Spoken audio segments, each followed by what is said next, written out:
The ability of a trading strategy to sustain significant investment before it starts to suffer from divergence is known as its capacity.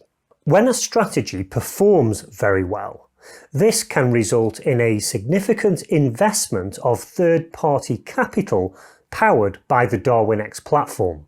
When this happens and a trading decision is made in the underlying strategy, when combined with the investor capital, this can result in very large orders being made on the market. Now, if the order book at that time can't fulfill the full size of the order at the most beneficial price, this of course means that the next best price is then used for the remainder of the transaction, and the market has effectively been moved. Now, depending on the nature and characteristics of a trading strategy, the effect of this for investors will vary. Some trading strategies will simply shrug this off, and any divergence from the source strategy will be minimal.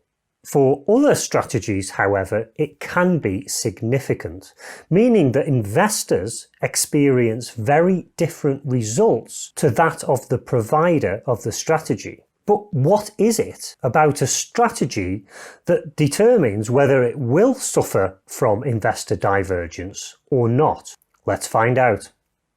In a similar way to what I was alluding to last time when I looked at the performance investable attribute, this concept of capacity is also a phenomenon that the majority of trade copying sites don't seem to measure or report on, which then of course leads to customers being surprised when the results they're getting when they copy a trader's strategy not reflecting what the trading strategy provider's performance looks like.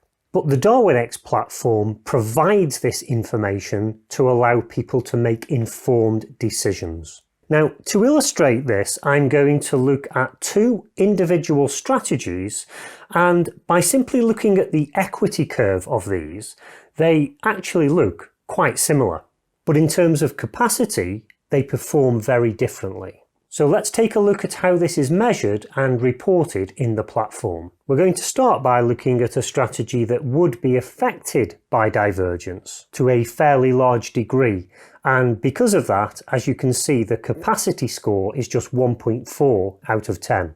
Now, the main chart that you see here illustrates what the effect would be for different levels of slippage that the investors would experience compared with the execution of the actual strategy itself. And so the top line here shows what the performance of the actual Darwin is that's based on the trading strategy. Then the orange line indicates what the effect of the performance would be if every trade took a 0.2 pip slippage.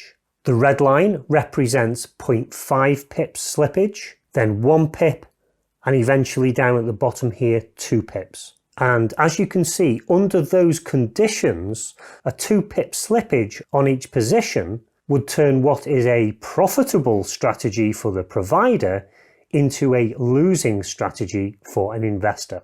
Now, obviously, the amount of slippage that actually does occur depends on how much investment there is already in a strategy. And it's only when a strategy gains significant investment that you'd get slippage to these degrees. But now let's switch over to the other strategy and take a look here at what the capacity metric tells us. So here, this strategy scores 10. And by looking at the chart here, you can see why that is. Here, even for a 2 pip slippage on each position, the effect on the performance is minimal. So what factor is it about these two strategies that mean they get affected by divergence to such a different degree? Well, the clue to this can be gained by looking at one of the investable attributes we've looked at previously, which is the duration consistency. And from here, we can see that the strategy that performs very well for capacity has trades in the region of about 24 hours, as you can see by hovering over each of the positions here. If we now look at the same investable attribute for the other strategy, we can see it's quite a different story. So there are lots of trades here that are only lasting for a very short duration. So here 3 minutes, 6 minutes, 12 minutes, 14 minutes.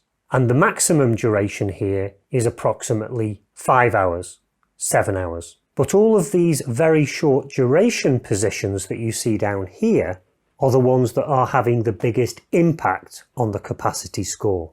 So here you can see that the return on this profitable trade was 0.65 pips. And so if you had slippage of 0.2 pips, that's effectively a third of the profit of this position. If we look at some of the positions in this cluster here, this one made a return of 0.15 pips. And so in this instance, a slippage of 0.2 pips for an investor would have resulted in a losing position by 0.05 pips. Whereas if we look here, the smallest winning position here made 4.1 pips. So a 0.2 pip slippage here would mean only around about a 5% reduction in the performance. But for the positions we see over here that are making in excess of 60 pips, a 0.2 slippage becomes completely negligible.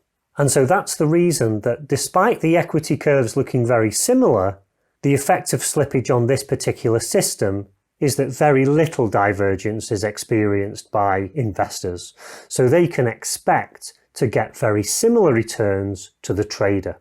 Now, one more metric worthy of mention is this one here. This is an estimate of what the maximum investment would be before investors started to suffer from divergence. And in this particular case, it's almost 1,700 million or 1.7 billion of investment before there'd be a deterioration of any significance for investors. Let's take a look at this strategy and the same metric. And the level here is 2 million. So if we take a look at the investment in this strategy at the moment, we can see that it's $53,000. And so what that means is that investors at the moment will not be suffering any significant divergence from the trader's performance because this is well below that 2 million AUM level. But if this strategy continued to perform well and investment grew, then there would be that cap in terms of the amount of AUM that could be sustained without starting to affect investors. Now, what can traders do to improve their capacity score? Well, firstly, if the duration of trades is fairly long, there's probably nothing to worry about. But for those very short duration trades, one technique is to start scaling in to your positions. And when the trader of an underlying strategy scales their positions in, this means that the investors also get scaled into the positions.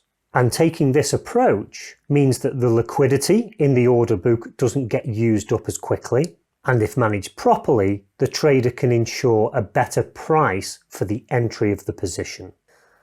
So that concludes my mini-series on the investable attributes that are available on the Darwinex platform. And I hope that you now have a much better understanding of the information that they're providing to both traders and investors. And maybe now you're able to interpret the results of your own strategies in a better way and hopefully feel informed in order to make those changes in order to increase the amount of asset under management that you can achieve from third-party investors. Now, if you're new to Darwinex, you can click on the link that's being highlighted right now, take a look at what Darwinex provides in terms of an offering for traders just like you. But now, until the next episode where I'll be covering a completely new topic, trade safe.